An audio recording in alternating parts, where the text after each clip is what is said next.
Hello everybody, and this devlog video, so I just want to do a quick update on what I've been cooking for you guys on top of the massive bug fix section basically I am having right now. So thanks a lot to people that have been booking issue on the GitHub. Basically it's really helping me a lot. The first thing I really want to tackle, so as you have noticed, the way we control ship is not really satisfying at all. So it was never supposed to be final basically. It was just a placeholder I did very quickly some times ago, so I want to refactor that, and I will add joystick support just before, so I can really cook you a nice control basically.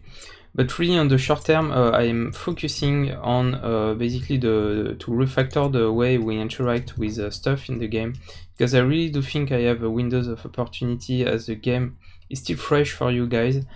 So I can test out a few things while keeping that the game will be a survival game in mind. So that's what I've been doing, and the first thing I wanted to improve is basically the way we rotate block in the game, because it's quite specific actually compared to other game. You really have to hold the key basically and look into the quadrant near the block in which you want the block to face. So for example, I want to face forward, I have to look over here. So I did, as you can see, a few GUI elements to make it basically more sensible for a newcomer, so you understand a bit better what is going on. And so let me grab a block like that, for example, or this one. And for corner blocks, so it's a bit different. So you have to, the quadrant is a bit different, but it's basically so it's just more logical for you. And this system is actually quite fast when you get used to, so you don't have to wait to get the preview. So you know exactly that you need, for example, to have them like that.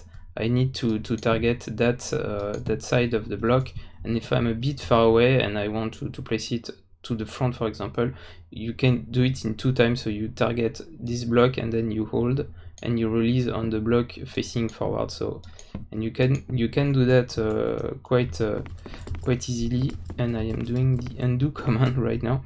So one of the shortcomings of this way of doing basically is that sometimes you want to access different rotation basically to have a base plane on the air like that. So sometimes you need to create what I call a scaffolding block to get a block like that.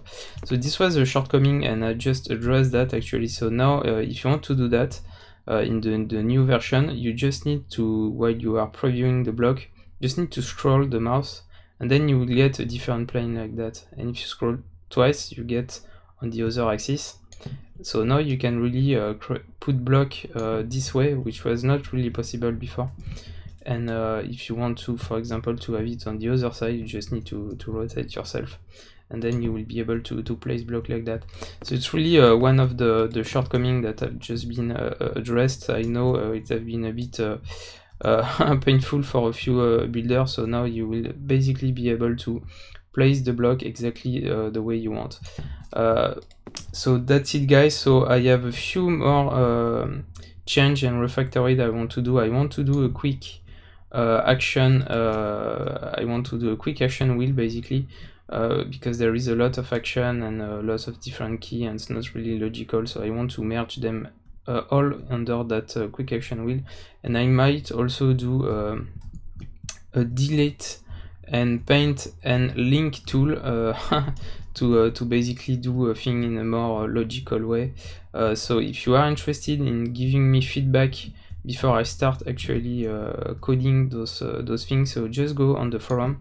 I created a few posts where I ask you your feedback, and you will be able to participate and basically help me to design those systems.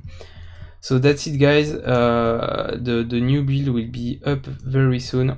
So thanks you, and see you in the next one.